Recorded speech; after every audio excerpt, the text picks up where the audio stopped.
And this time we're visiting in the apartment of Mrs. Nina Pascal Craig, and that's at Lakeland Wesley Village on the embayment of Jonathan Creek, which is a beautiful embayment on Kentucky Lake and one of the finest retirement homes in the United States.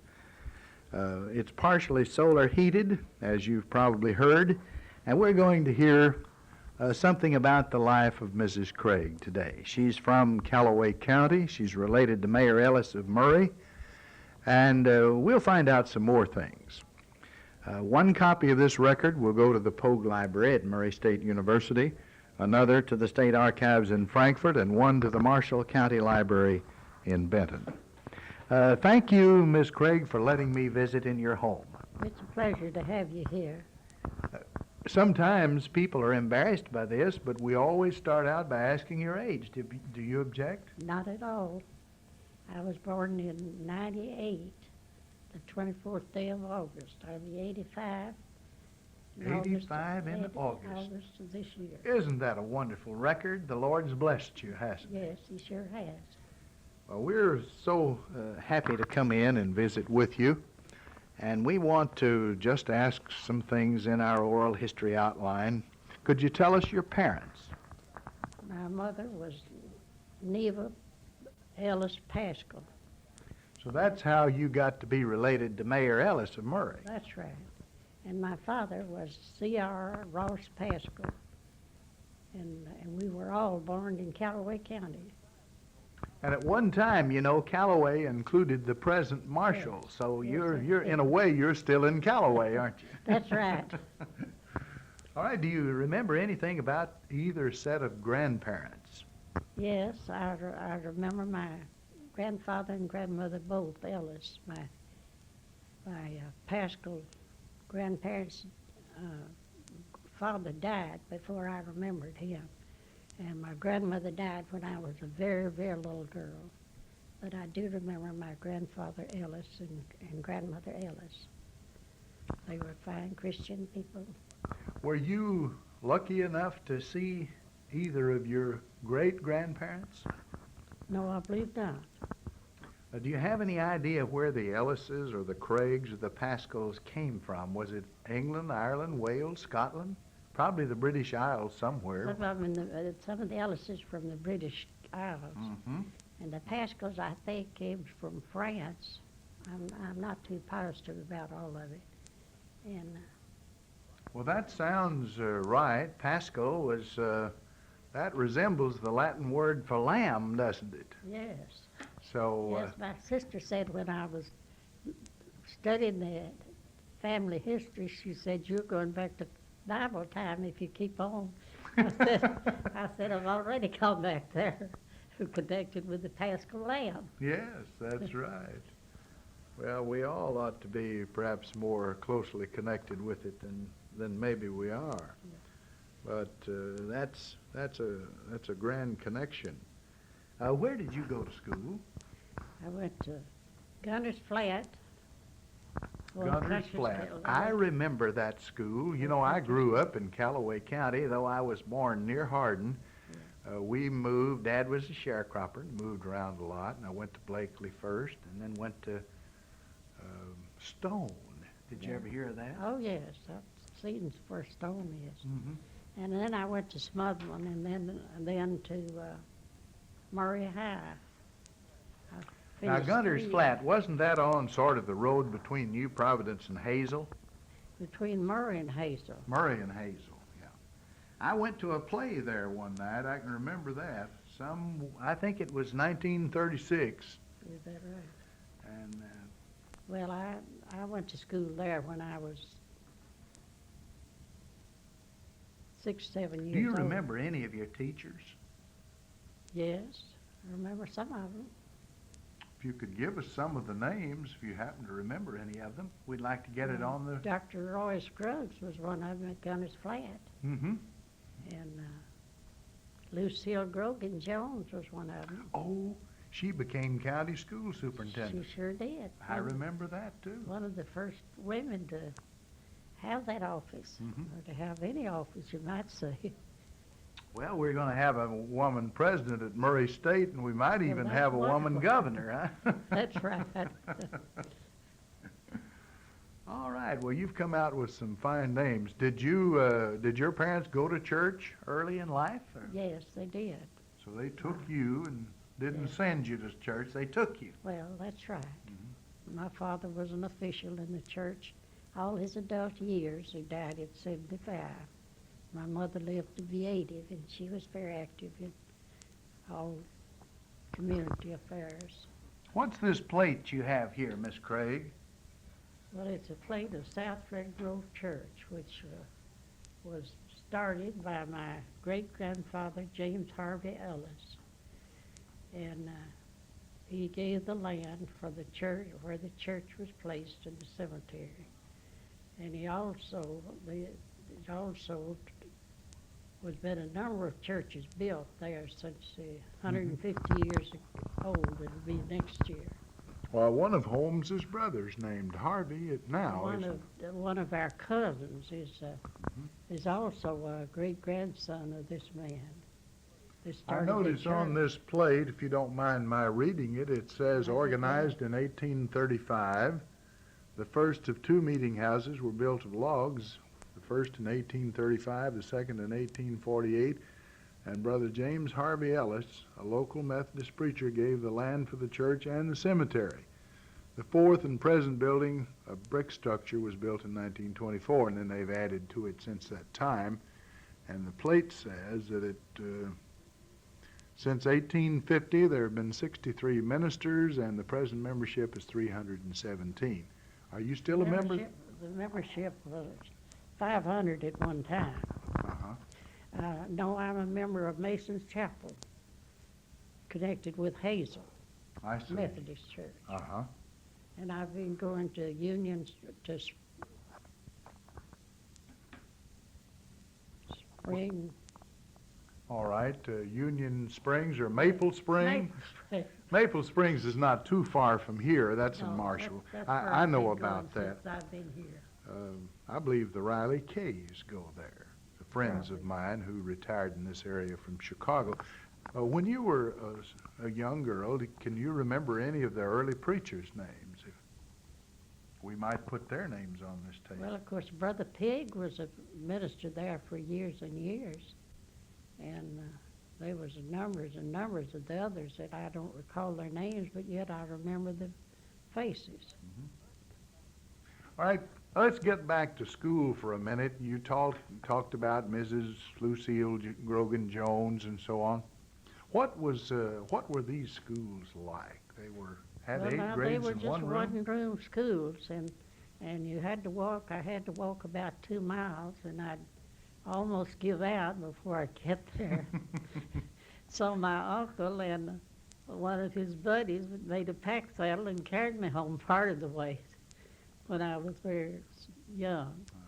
You didn't have heated buses back then. No, did you? no.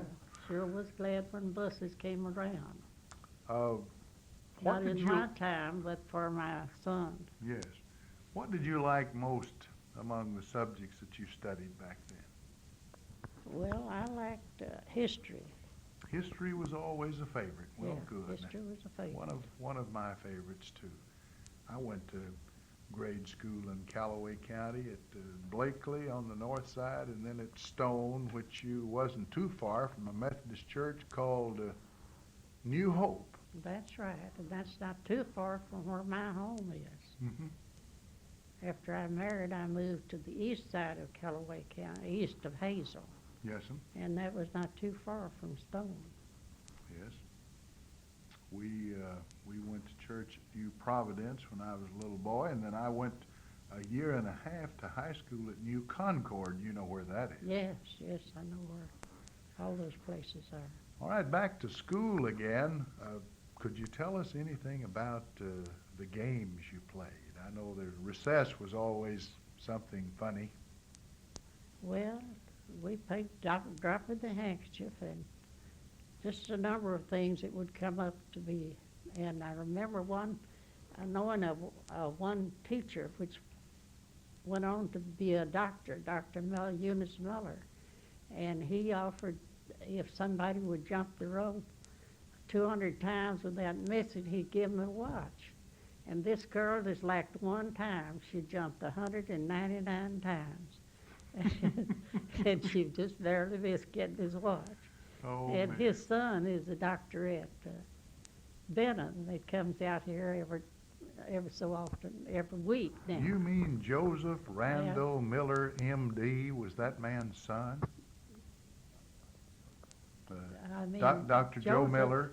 Joe Miller is the son of this doctor that was a teacher. Well, And then made it. that's doctor. great. That's great. Oh, Joe we- Miller, to me, is one of the finest men that ever lived. Well, I love Joe. I didn't know, I think he was the only person I knew in Benton when I came down here. His wife, Juanita, I don't know her. and they have a son who is a physician, Yes, that's what he told me. Steve. Yeah.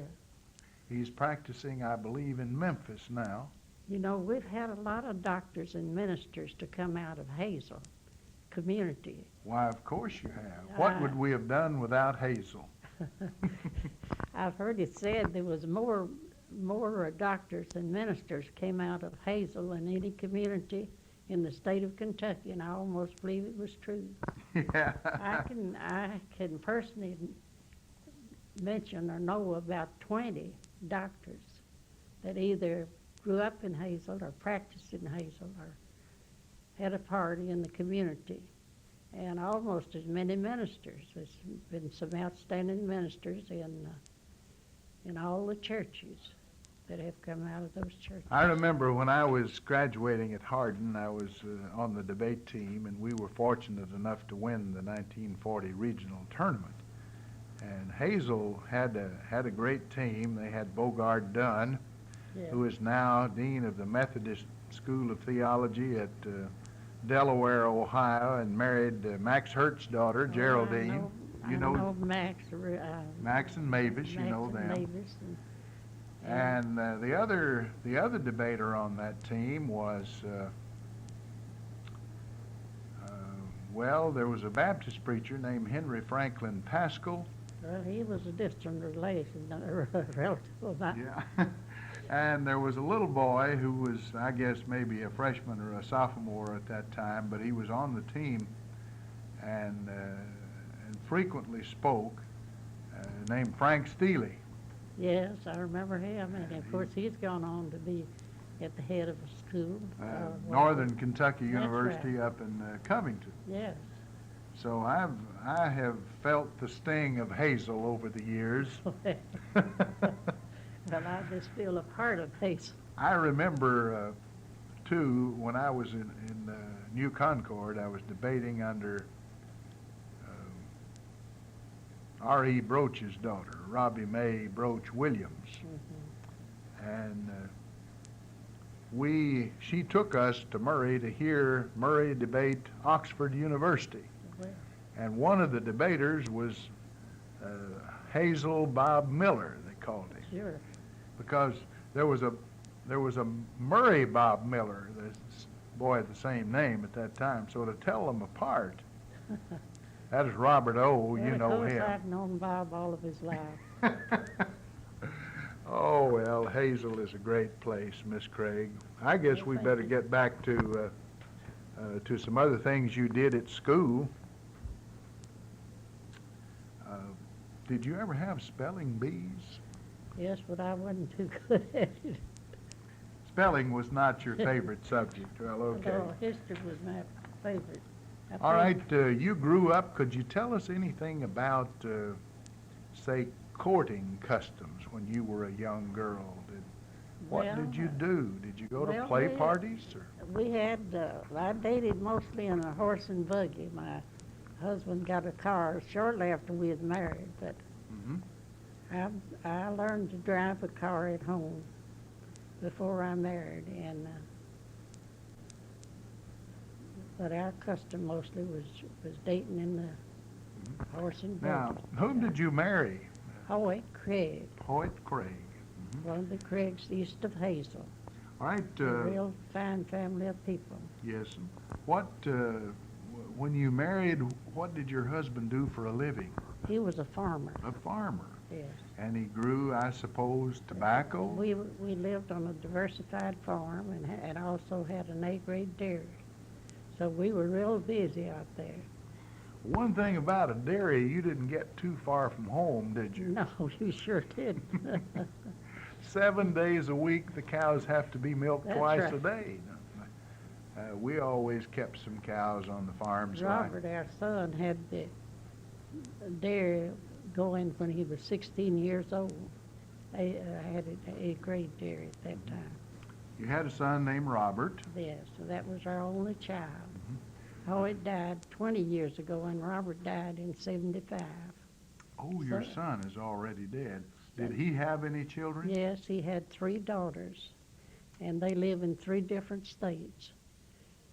Carolyn is in Louisville, and she's the head of the publishing house for the blind. She's the top personnel. Mm-hmm. Mm-hmm. And Jill is in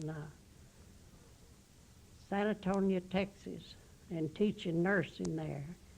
And her husband is a doctor, came out of Louisville last year, and he's taking his intern in Texas. Mm-hmm. And Patty is in Florida, and she's working in a bank. And all of them attended Murray State sometime during their schooling. And all of my family went to Murray State except me. Robert was born the year the school was started in 23. Mm-hmm. And so I went 3 years in high school. Started high school. Well, that's very interesting. Could you tell us? And all of the girls' companions went to Murray State. What were the roads like when you said you first? Oh, my goodness. They were awful. When Robert was a baby, Hoyt was working in the association barn at Hazel. You might have not known they had association at Hazel. No, I didn't. And he was check-in man to check all the tobacco in.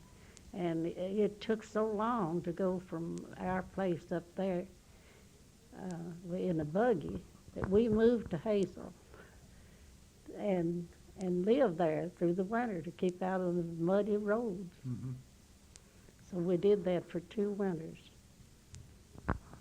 Oh, I can remember living out at a place between Murray and New Providence, and it was next to a fellow named Raymond Alexander. Yeah. I don't know if you ever knew him or not, but those roads were just bottomless in the winter. There wasn't even any gravel on them when I was. Oh, no. No, there wasn't any gravel. Right, tell us what Hazel was like then. Was it about as big as it is now? Did it have more stores or less? Or Well, it had more stores. There's been quite a few of the stores closed down since that time. And it was a pretty active little town. And a lot of people sat around on the streets, and they said they just had 15% more than the ones that didn't. But that was just a way of expressing it, that there's a lot of them that wasn't working, and if they wasn't working, why, they were sitting on the streets talking. I know you had a bank there and still do. Yes, my father was one of the charter members and was the president of that bank when he died in 44. Mm-hmm. He was a farmer, but he also was official in the bank. And there's still a funeral home there, I believe. and Yes, That's yes. Miller's, isn't it? Yes. Was there ever a dime store in Hazel? I don't think so. No, I never knew. What about a movie theater? Well, they might have had some in tents or something like that, but that was all.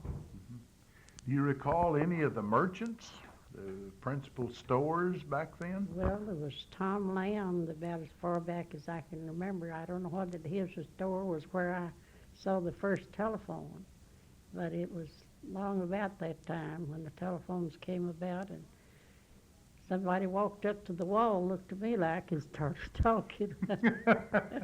That was amazing to you, wasn't Yes, it? it sure was. And it wasn't long then till my granddaddy Ellis had a telephone on a party line, and then just a few months later, well, we had one too. So we've had telephones ever since they've been in use around here. Mm-hmm. And back then, you gave a jingle and Central would answer, wouldn't it? Yes, and you had different rings. Maybe your ring would be 2 shorts and 2 longs, or maybe it would be just the opposite. Or you had to learn your ring and everybody else's too. Mm-hmm.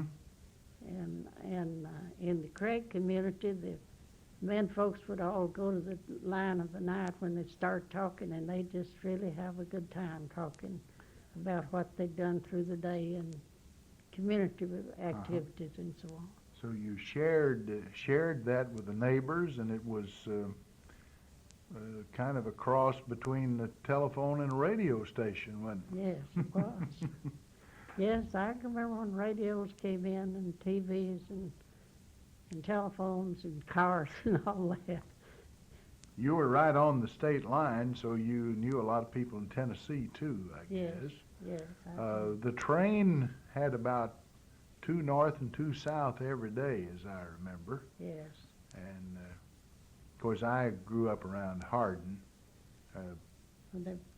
Sometimes they get on the train at Hazel to ride to Murray and then walk from the depot out to the college and go into school. I remember some of my family did that. I've done that myself, except riding from Hardin to Murray. Yeah, I could And then, right, do you remember your first airplane? Yes. What was there anything that particularly excited you about it? Well, no. I Did it- had a virus and bronchitis, and I needed to go to Florida. So Herman Ellis was sending and Holmes was sending a plane out there to get his mother and sister. So Herman called and said, "Aunt Nina, if you want to go, you can go with us." And I had a sister in Florida, and so my son took me to that little place in Callaway County where they had the first planes, and that was my first ride. Was that midway along about Tobacco between Hazel and Murray? No, I'm talking about a plane. This is where the station is in Murray now. Oh, I see. Yeah. Mm-hmm. So that was my first plane ride. Mm-hmm. And we stopped in Perry, Florida, where my sister lived, and it had been an airport there during the war, and so they had to call and make arrangements for us to stop there. And that's where my sister lived, and so that was my first flight. Mm-hmm. And when my son called to tell me that I could go, and I said, "Well, what do you think about it?" He said, "I think you'd make it all right. I don't know whether I would or not." And you did make it all right. I did make it all right. Didn't bother you No. particularly? So it wasn't long until he was riding planes too. All right. Do you remember anything about the first house you lived in? What it was? How was Well, it furnished? And I was born in a log house. a log house. Yeah. You and Abraham Lincoln. My father and mother owned the farm they had bought shortly after they married, and they added to this log house, and then they tore the logs away and built another house. And Mm-hmm. so, Was it heated with a fireplace? oh yes, a great big old fireplace. And once the weather got so cold that they rolled the bed up close to the fire and hung the quilts behind it Mm-hmm. to be sure that we wouldn't freeze. Let me ask you this. I can remember as a little boy that my mother and a lot of the ladies in the neighborhood, they'd sit around the fireplace and their legs would be sort of mottledy looking. Now, Yes. I've told that here lately, and people say, "Well, you're crazy. That never happened." No, you're not crazy. It happened. I've experienced it. That happened to you, too. Yes, didn't it? yes, it did. I guess they just sat so near the fire that Well, you just got hot on kind of one. baked them. You got hot on one side and cold on the other. All right. Well, I didn't think I dreamt that or dreamed that. No. And back to home, the houses, when my husband and I decided to get married, well, he had our house just about ready to move into, and so I went to a new home as a bride. That And was. of course, I hadn't lived in that log house for a long, long time. Mhm. What do you think about life has changed the most since you were a small girl? Well, I really don't know just how to answer Of course, that. you didn't have radio. Oh, no, as I've said, I've experienced all these inventions during Mhm. my lifetime. In your lifetime, well, more or less, the automobile has come Yes, along, that's and then right. the airplane, and then radio, and now television. That's right. Everyone And, understands. Of course, those of us who lived out in the country, we Had the remember muddy when roads. electricity came, I should say, and we remember when the paved roads came. yes. So there have been a world of changes. What about medical treatment? Well, I don't Did your have parents do anything to give you catnip tea, for example? Oh, yes. Yes, I've taken catnip too. You know, I remember taking it, but I don't quite remember what it was for. What was it Well, for? I was trying to think too. Was it to break you out for measles? Seemed like it may have been. And I remember sassafras tea was to thin your blood, and And you're supposed to drink that in the spring of the year. otherwise you'd just be so hot you couldn't do any work. Yes, and of course we took all kinds of things like calomel, and they rubbed their chest in turpentine and Yeah. Vic salve and mustard and goose grease, and Well, some of those things like Vic Salve and some of them are still good to use sometimes. yeah. Do you suppose Dr. Miller would say that? I don't know. We'll have to ask him next Dr. time. Hugh Houston is my family doctor there. He grew up in Hazel. I mean, he lived in Hazel, and then he grew up in Murray. Mm-hmm. I didn't realize the Houstons were from Hazel, but it seems like everybody that amounted to Hill of Beans was from Hazel, doesn't it? There was an awful lot of them from Hazel. Well, most of our half hour is gone, Miss Craig. It's gone very rapidly, but before we do leave, I wonder if there's anything special you'd like to say. Well, I enjoyed talking, telling you the best I could, the things that we wanted to know, and I hope it's worth something to. Oh, it's been worth a great deal. Do you enjoy living here at Lakeland Wesley Village? Oh, it's a wonderful place for people that are my age and not able to do the things that you're in the habit of doing. There's so much more convenience here. It's a lovely place, and the temperature's about the same year-round, isn't it? Yes, that's what's so fine for me. You can open your door to the atrium there, and in December and January, Yeah. the flowers are blooming. Yeah, that's right. It's a wonderful place to be. And if I understand it correctly, people of varying incomes can stay here because Yes. of I guess, the federal government's housing program and subsidies and so on. Yeah. I wish we could get something permanent like a rest home when we get past, but it's almost like being at a rest home. I've been sick recently, and there's 2 nurses live in my part of the building, and they just took care of me just like I'd been in the hospital. So it's been a wonderful place to be when you're sick. Well, thank you so much, Miss Nina Craig. This is Ray Mofield speaking. We're presenting the program for Murray State University's Pogue Library, the State Archives in Frankfort, and for the Marshall County Library in Benton. We return you now to your announcer.